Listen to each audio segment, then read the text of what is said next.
Hello guys, how are you? I'm Hardeep Singh. Welcome back to your own YouTube channel. IELTS updates and recent exams. For more updates related to recent IELTS exam writing test topics, listening, reading, practice test, and speaking QCAT guesswork. Please guys participate in everyday listening and reading practice test to achieve your desired band score in your actual IELTS exam. Please hit the like and subscribe button. Press the bell icon for the upcoming notifications. Don't forget like, subscribe and share my YouTube channel and my Facebook page, IELTS updates and recent exams. Part 1. You are going to hear a conversation about renting an apartment. First, you have some time to look at questions 1 to 6.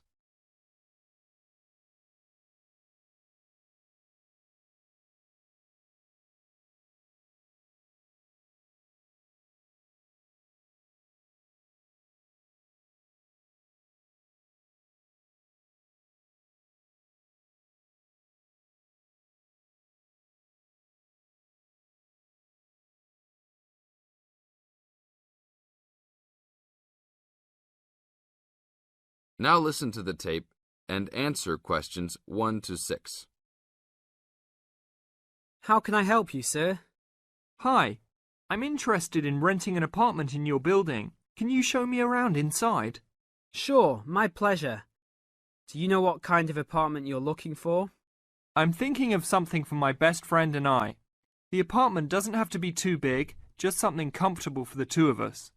I'm looking for a kitchen, 2 bedrooms and a bathroom, just something simple.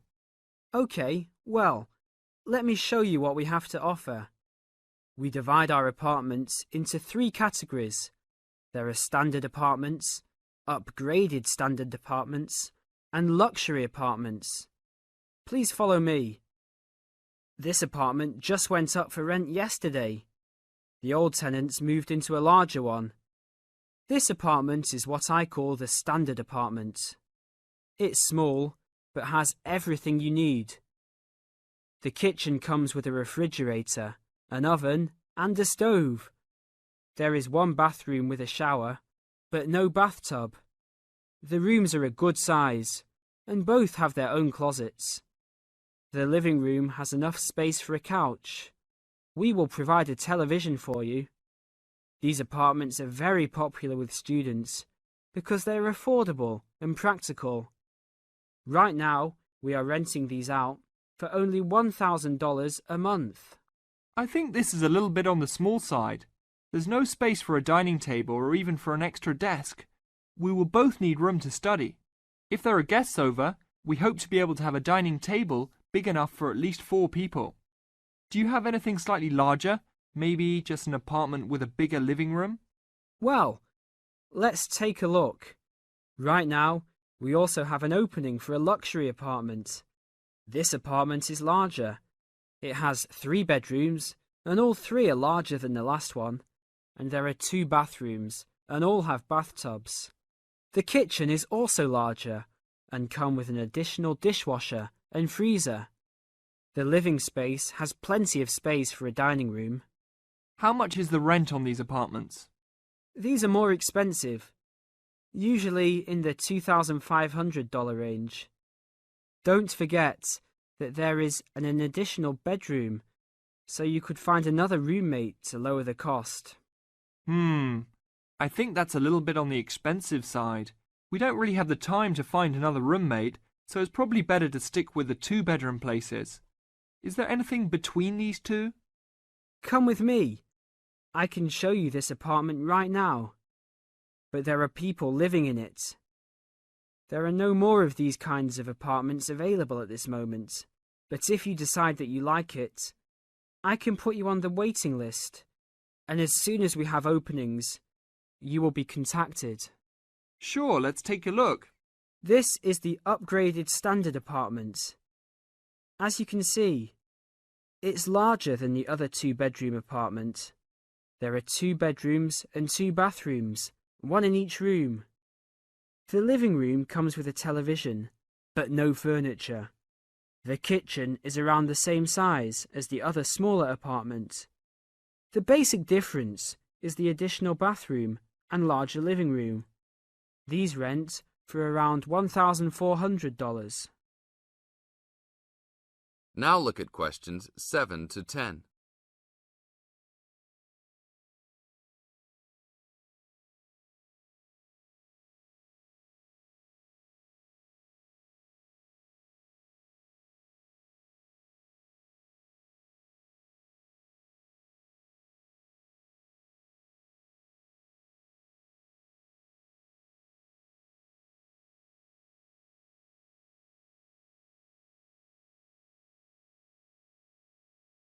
Now listen to the tape and answer questions 7 to 10. Seems like a good deal. Do you know when an apartment like this will be available? That's hard to say. I know these people who live here right now should be graduating soon, so they might be moving out. Well, I guess I'll put my name on the waiting list. Hopefully there'll be an opening as soon as possible. That sounds like a good plan. I will notify you as soon as we have vacancies. You will have to leave us some information and a student identification number. Sure, no problem. My full name is Robert Jack Browning. Could I have your age, please? I'm 38. Your major? I'm studying biology. How about naming some of your hobbies? Fishing, golf, watching movies, and spending time with my family. Sounds like a good life. What is the price range of the apartment you are looking for?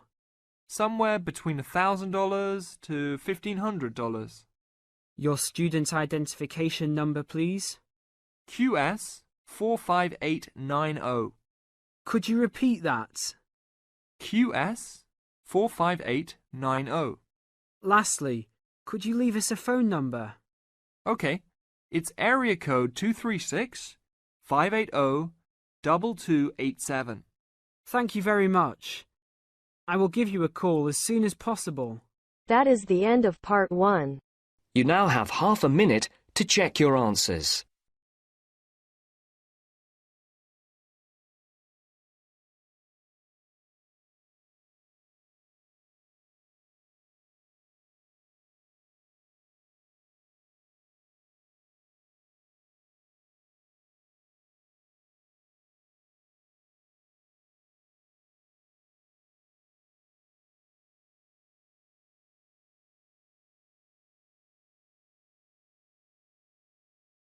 Now turns to part 2. You now have some time to read questions .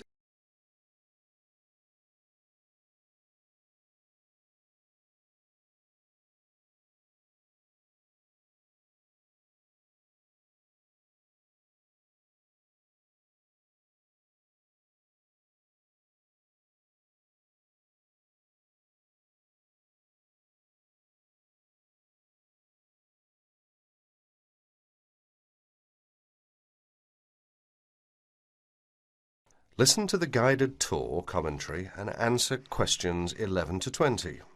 Welcome to the library tour. We'll begin our tour of this level of the library here at the entrance. Then we'll go in a clockwise direction. So, first of all, over here on the left, next to the entrance, is a touchscreen information service. These computers can be used at any time to get general information about the library and how it works. In front of the touchscreen information service are the catalogues. As you can see, it's a computerized catalogue system and it's very easy to use. The catalogues are linked up to the other libraries at the university, so make sure you check which library a book is in when you are trying to locate a particular item. Next, along here on the left, we have the circulation desk for borrowing and returning books.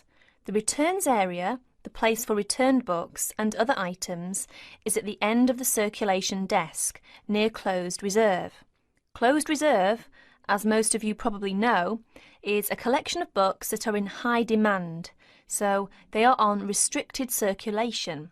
If a book is on Closed Reserve, you can only borrow it to use within the library for 3 hours at a time. Over there in the corner are the shelves for newspapers. The library has an extensive collection of local and international English language newspapers. They are kept on those shelves for 1 month and then stored elsewhere. As we continue on our tour around to the Right, this large central section is the reference section. Reference texts cannot be borrowed for use outside the library. They must be used within the library. All these shelves in the centre of this level are the reference section. Now, the stairs here on the left lead to level 2 only. On level 2 are most of the law books. To go up to the other levels of the library, you have to use a lift. Beside the stairs are the restrooms for this floor. Now, as we walk around this corner to the right, this large room on the left is the Audio-Visual Resource Centre. You can come here if you wish to listen to a tape or watch one of the library's videos. Next to the Audio-Visual Resource Centre is the photocopying room. There are 15 copiers for student use, and we've recently added a colour copier. The system for copying uses cards, not coins. You can buy a photocopy card from the technician in charge of the photocopying room, or from the information desk if he isn't here at the time. On our right, these work tables are for student use, especially for small groups to work together, or you and your colleagues can use the conference room, which is that small room there next to the lockers. You can work on group projects in the conference room without disturbing anyone, and there's a conference room on each level of the library. The round desk in front of the lockers is the information desk. If you need help using the catalogues, or you need to organise a loan from another library, the information desk is the place to come. And finally, here, beside the exit doors, these 2 shelves contain current magazines and journals. Like the newspapers, they are kept here for a time and then stored elsewhere. OK, that's the end of the tour of this level of the library. I'll leave you to look around yourselves now, and if you need any further help, please ask at the information desk. That is the end of part 2. You now have half a minute to check your answers.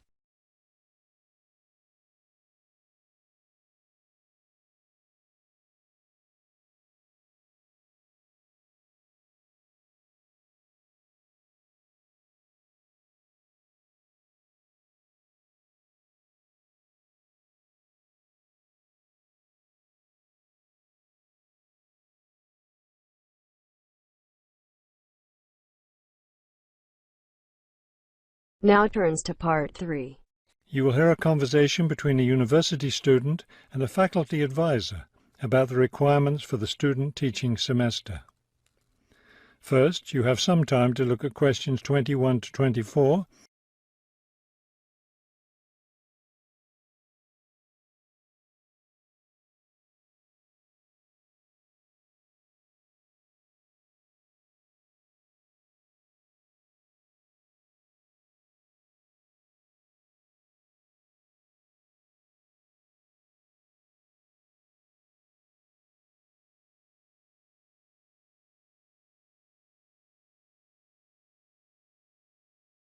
I'd like to go over with you today some of the requirements for your student teaching, which you'll be undertaking next semester. I'm really looking forward to working in a real classroom and teaching children, but I'm nervous about it too. One of my roles is to provide you with whatever support you may require.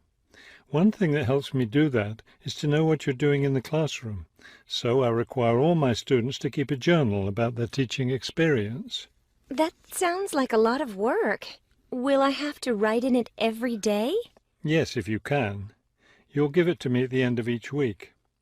Another thing I'll want from you is a few sample lesson plans. I'll let you know ahead of time exactly how I want you to do them.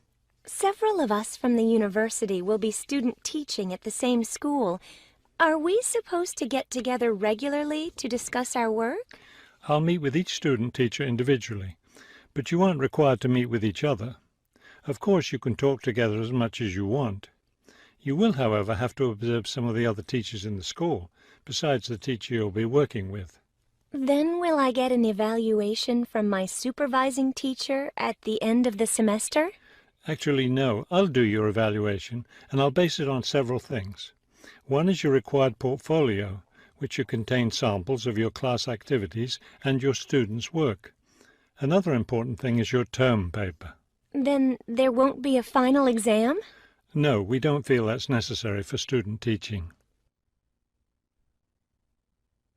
Before you hear the rest of the conversation, you have some time to look at questions 25 to 30.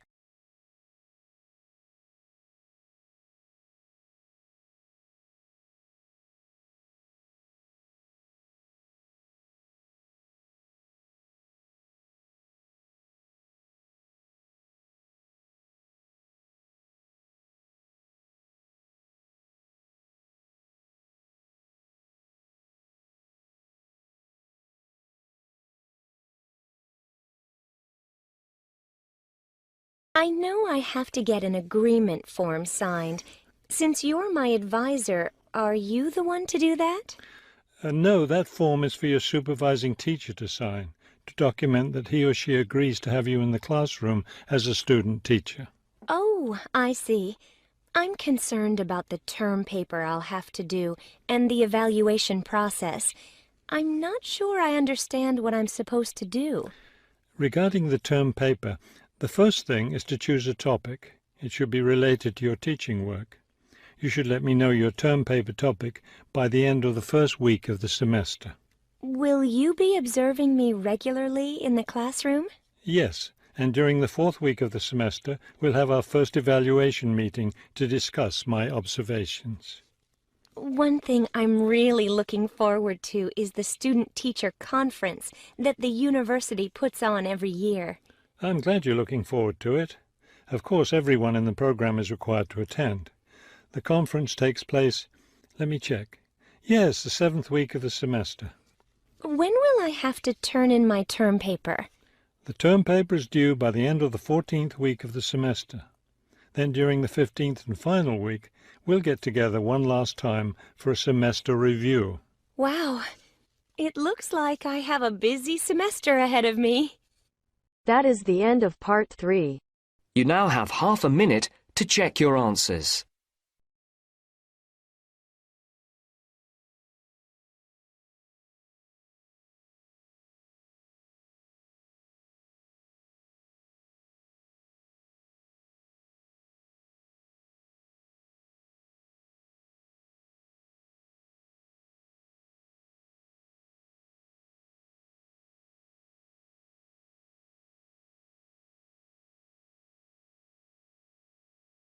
Now turns to part 4.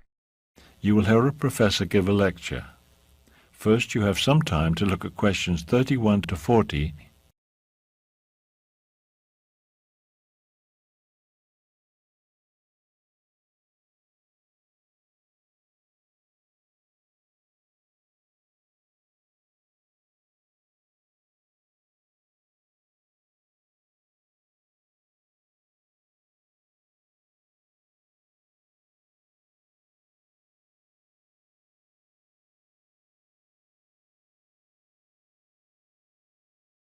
Good evening. I'm Professor Williams, and this class is Introduction to Anthropology.